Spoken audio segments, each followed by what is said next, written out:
Hey y'all, what's going on? I'm here for Love and Hip Hop Atlanta season 6 episode 10, I believe we're on.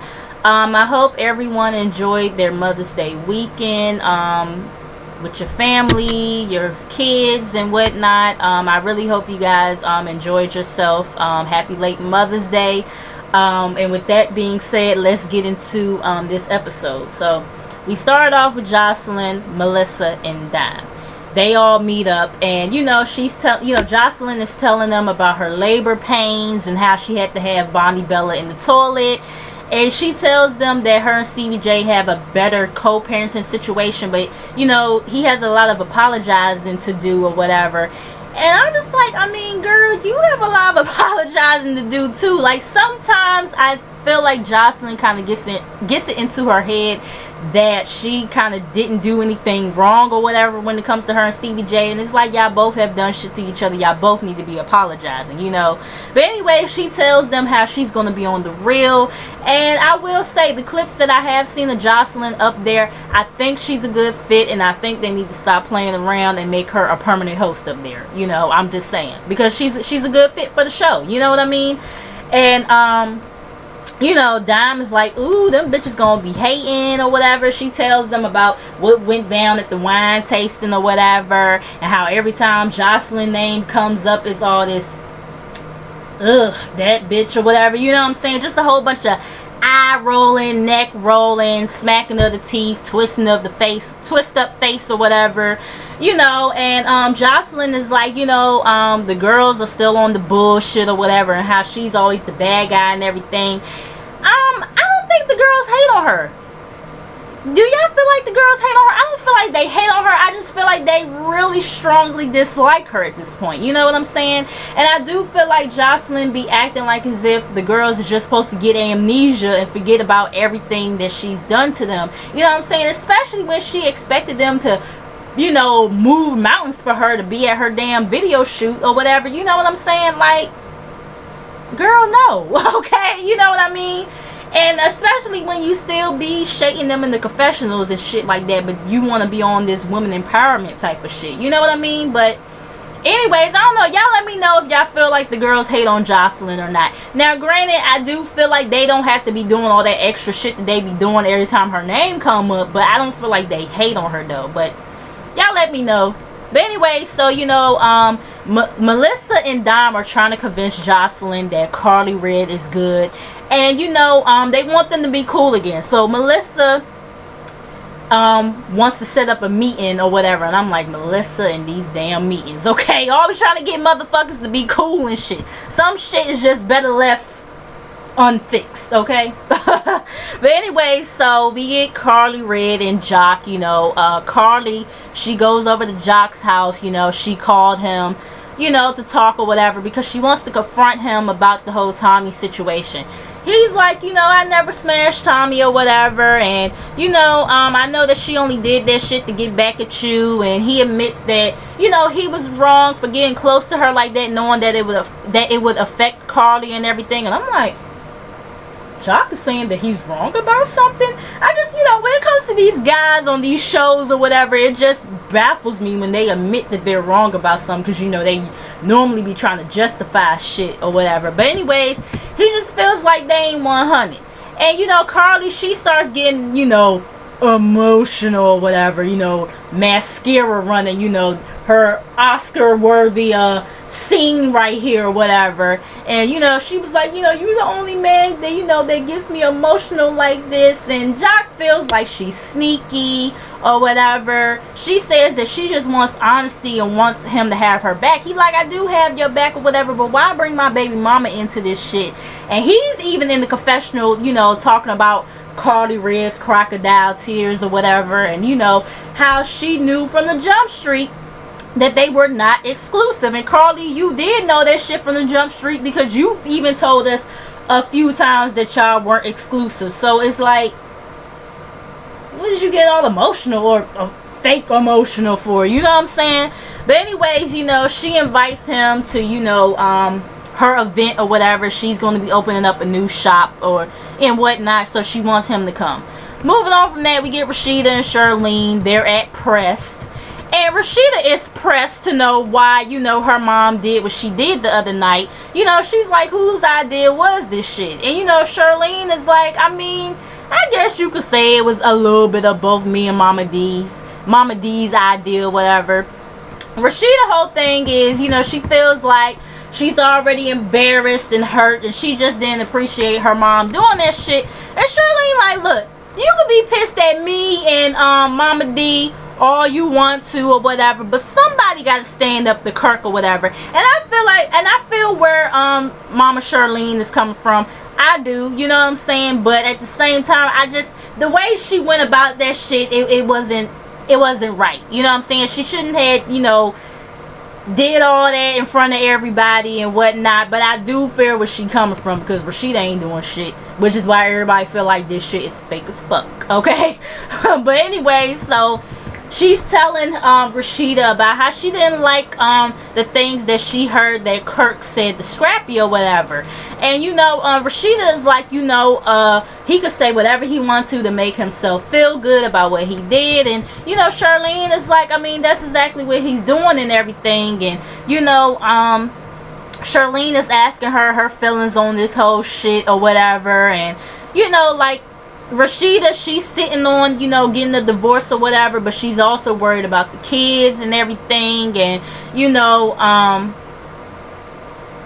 Rashida is like, you know, she can't make no grown man take a DNA test. He know what the fuck he need to do, and blase and all the other bullshit I ain't really care about too much. Anyways, moving on, we get Tommy and Lovely Mimi. They meet up for lunch or whatever, and they talk about Jock's comedy show and what went down. And, you know, Tommy feel like, you know, Lovely Mimi got her back, you know what I'm saying, when she, you know, was dying for her in that situation. So, you know, she's like, the only reason that Carly is doing what she's doing because she knows that Tommy is out on bond or whatever. And which I can agree with that, because Carly Red know damn well if Tommy was not on bond or whatever, or if security was not around, she would not be doing all that shit that she was doing, okay? So, you know, Lovely Mimi, she's asking, you know, have you talked to Dime ever since the wine tasting? And Tommy is like, no, you know, I just feel like she's trying to befriend everybody. And Lovely Mimi is like, you know, she's asking her, would she ever make amends with Jocelyn? Because, you know, Lovely Mimi is like, I mean, you know, I don't know everything that went on between y'all two or whatever, this, that, and the third. So do you feel like y'all would ever make amends? And Tommy looking at her like, bitch, is you fucking crazy? Like, this bitch got me arrested and all this other shit, so unless she dropped them charges, hell to the motherfucking no. You know what I'm saying? And I mean, Tommy, you gotta start taking accountability for your own actions, because in reality, let's be honest here, like, you know, tried to run the girl over or whatever, so it's kind of like you gotta put some blame on yourself too, you know what I'm saying? Like, you tried to run the girl over on Peter Street or wherever the fuck it was y'all was at or whatever down there in Atlanta, you know what I'm saying? So it's kind of like you gotta start, you know, owning up to your shit and being like, you know what, I did do that and now I gotta suffer the consequences for it, you know what I'm saying? But anyways, she didn't appreciate KK, you know, inviting her mom to the tasting or whatever. She feels like that KK overstepped her boundaries. And speaking of her and KK, did y'all see that now they beefing and shit, and KK done put her out there? Sure, y'all better go on Famous or Shade Room or whatever so y'all can see that shit. And I ain't gonna lie, that live video that KK did talking about Tommy or whatever, it was long, but you know, I ain't had shit to do, so I had time. But if y'all got time, go check it out. And you know, I don't even know what's going on between them two right now, but it's crazy. But anyways, but it's from the looks of it, it seemed like Tommy started popping off on KK first or whatever. But yeah, I don't know. But anyway, so Tommy is like that she does want to talk to her mom and get to the root of their issues or whatever. So anyways, we get KK and Sam. They meet up or whatever. And you know, KK is like you know that Tommy and Sam are just alike, but the common denominator in this situation is that they both like to drink. And you know, Samantha is like that her and KK always clash because it's always about who thinks they know what's best for Tommy and everything. And Samantha is like, you know, you think you Tommy's mom or whatever, you know, I always feel like y'all act alike or whatever, this, that, and the third. But she's like, but I'm Tommy's mother. And KK like, well, bitch, should I be your mother too? Because every time it's a problem, y'all both be calling me or whatever. I said, KK, you better let her ass know, okay?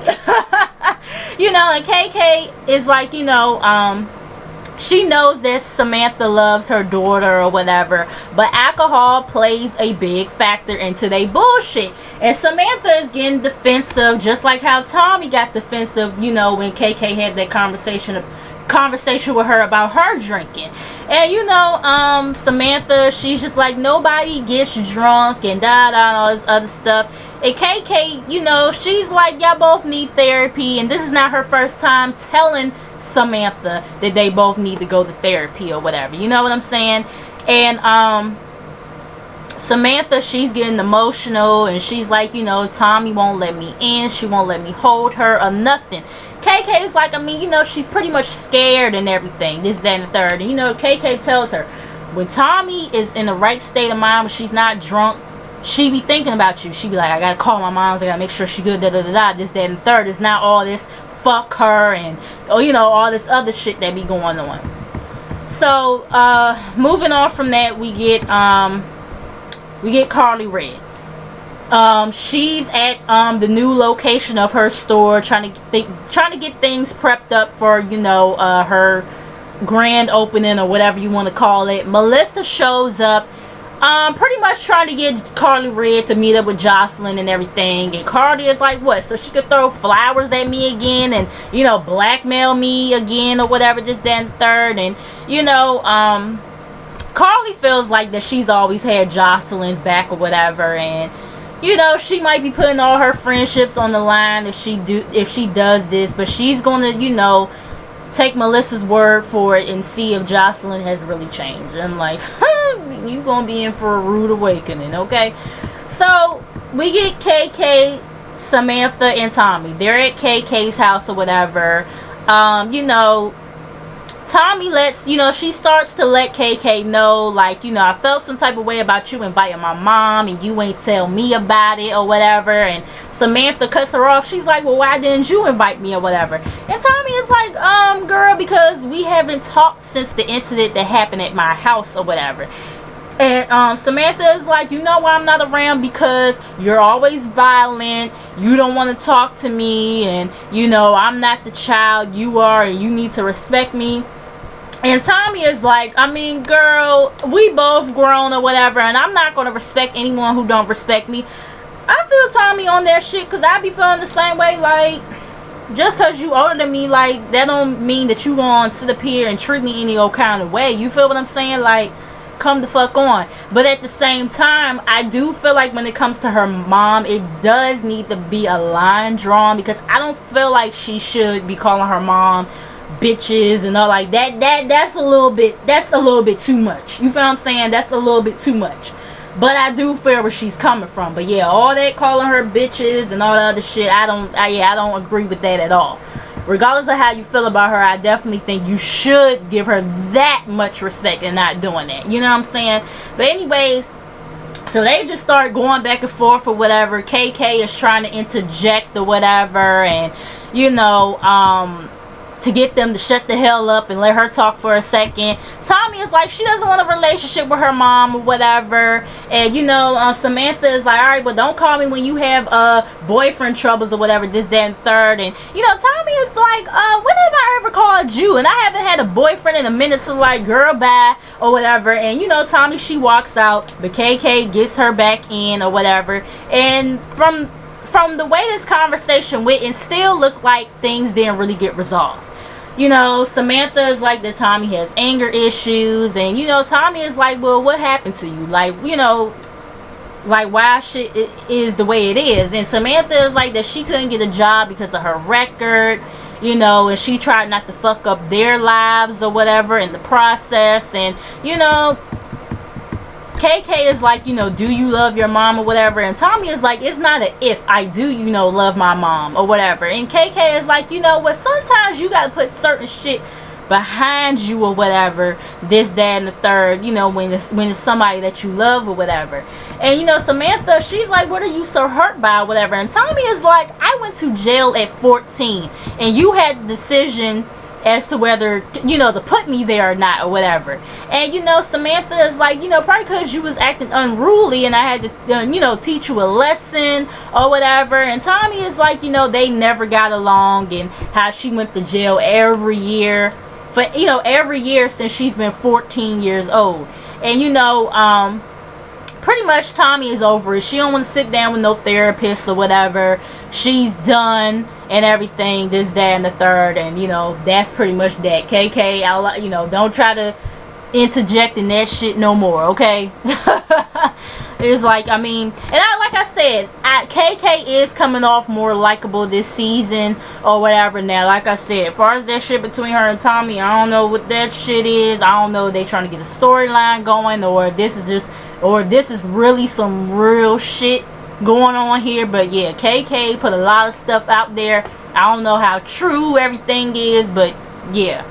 So anyways, we get Jocelyn and Stevie J real quick. You know, pretty much they're happy about the co-parenting situation, and she tells him, you know, that she's gonna be on the real or whatever. And he's talking about like, can I get a cut? And I'm just like, really, nigga? Like, really? You know what I'm saying? And she's like, hell to the motherfucking no. Like, you know, this nigga, you know, this nigga still think he own me and shit or whatever, this, that, and the third. And, you know, let me be clear, I got this gig on my own without your help. You know what I'm saying? And, you know, Stevie is like, well, I could take care of the baby while you gone. And she's like, with, you know, Savannah and them up in the house or whatever, you know, she knows that they don't like her and this, that, and the third. She's like, do Savannah still want to fight me or whatever? Because I might have to teach her a little some or whatever. You know, she's saying it in the joking way or whatever. And Stevie claims that all that shit is in the past or whatever. And, you know, Jocelyn is like, I mean, you could come by and see the baby. You know, she's going to fly in. I mean, you know, my sister is going to fly in and, you know, keep watching her. But you can, you know, go visit her every day or whatever. This, that, and the third. So anyways, you know, moving on from that, we get the ladies: Mimi, Bambi, Carly, Tammy, Rashida, and Sierra. You know, they invite Sierra or whatever. You know, they having this little sisters club, you know, lonely sisters club meeting or whatever you want to call the child. I don't know. They having a bonfire or whatever. And, you know, Tammy is the one who called this thing in order because, you know, she wants the girls to leave, you know, bring something to represent the hurt and the pain that they've gone through or whatever, and throw it in the fire and, you know, cast all their cares away. Pretty much, okay? So, you know, Sierra is telling them about, you know, the shit that she went through with her husband and, you know, Mariah. And she brings Mariah's lace front wig and saying how, you know, Mariah, you know, wore some of the worst lace front wigs ever or whatever. And I'm just like, why are you saying that shit now that you don't fuck with her no more? Why you ain't tell her when y'all was rocking like that? See, that's that bullshit, okay? So she throws the lace front into the fire. Carly, with her melodramatic ass, sitting up here talking about some, you know, I've been drinking every night or whatever for the past few days now, and, you know, I'm tired of picking the wrong men, and, you know, she's, you know, scared to get married or whatever. And she talks about, you know, the proposals from, you know, Benzino and Life or whatever. And, you know, every time shit goes wrong in a relationship, how people try to blame her and this, that, and the third, and how Life was the one who was married and didn't tell her. And, you know, she kept the ring that he gave her, and she threw that into the fire. Bambi, she's next up. She feels that Scrap is not growing into the same direction that she's growing in. She brings an empty box or whatever because that's how she feels, empty. Then we get Mimi. you know, she brings the shirt that she wore when the last time that she ran into Nico, and she also brings the sex tape that they made or whatever, and how she still thinks about it and how she has to explain that shit to her daughter. Then we get Rashida, and she brings the necklace that Kirk gave her, you know, a couple of seasons ago at the I'm sorry party or whatever, and she throws that into the fire. And then finally we get Tammy. She brings this journal or whatever about all the insecurities she was going through dealing with Walker or whatever, and how she has a voice and how she's going to use it and all that other good shit or whatever. So that was pretty much that. Tammy suggests, you know, a girl's trip or whatever. Like, I didn't really care about that scene too much. I was just like, really? You know what I'm saying? Okay, so anyways, the last thing is Jocelyn, Dime, Melissa, and Carly. So, you know, Carly, she walks in and everything. Jocelyn is already not feeling the energy or whatever. Jocelyn, she starts off by saying that Carly is the messy bitch of Atlanta, and she's the mouth of the South both ways. I was like, well, my. Okay, so anyways, Carly, she's, you know, trying to congratulate, you know, she's trying to take the higher road or whatever and congratulate Jocelyn on, you know, the baby or whatever, and how she's all about positive energy and whatever. And Jocelyn is like, girl, please, you a messy ass bitch or whatever. You go back and forth and you carry the motherfucking bone like a dog or whatever. I said, oh, see, we have a lot of bone carriers in Atlanta. Sheree, Carly, you know, there's some bone carriers, you know. So anyways, Carly, she's like, and what are you or whatever. And Jocelyn, she's like, I'm a real ass bitch. Whatever I have to say, I say the shit in your motherfucking face or whatever. And I will say, about 95% of the time, Jocelyn will say whatever the fuck she done said about you to your motherfucking face. You know what I'm saying? And you know, Carly is like, you ain't never say no shit like that in my face or whatever. I'm like, what about the whole you being a messy ass bitch? Because I do recall her telling you that to your face before. I'm just saying, you know. And Jocelyn's like, you know, that's because I don't bring no gossip or whatever. And Carly, she's like, I've always been real with you about, you know, Stevie or whatever, and you don't want to hear it. And Jocelyn is like, you know, fuck him or whatever. You probably fucked him too or whatever. You know what I'm saying? And you know, so who cares? And Carly is like, girl, please, like, you really think I would fuck him and all this other stuff? And they going back and forth or whatever. And Carly, she's like, the only time I brought Stevie J up or whatever is to help you out, this, that, the third. And Carly, she's like, you know, I've always told Dime that Jocelyn is not like that, that she's good. And, you know, Dime is trying to back Carly up and say, yeah, you know, she has always said that or whatever. And, you know, because Carly Red, she's screaming at this point. Jocelyn is like, for one, I don't even know why you screaming and hollering or whatever. And Carly is like, because I can or whatever. And she gets up and, you know, she walks out. And that pretty much was the end of that. We probably, it looks like we're going to continue with that scene next week or whatever. I don't know. It seemed like, and I've said this to myself before, it seemed like Carly did care for Jocelyn or whatever. Like, that definitely was one of the few people that Carly really genuinely did care about. And when they fell out, I will say, it did seem like she really was hurt behind that shit. And I know y'all probably like, what? Or whatever, you know what I'm saying? But I don't know. I just feel like Carly Red was kind of hurt behind her and Jocelyn falling out or whatever. I will say that. You know what I'm saying? But if y'all feel different, y'all, you know, y'all let me know or whatever. But, make sure you guys like, comment, and subscribe. Make sure you guys come back, and I will see you guys in the next video. Alright, peace.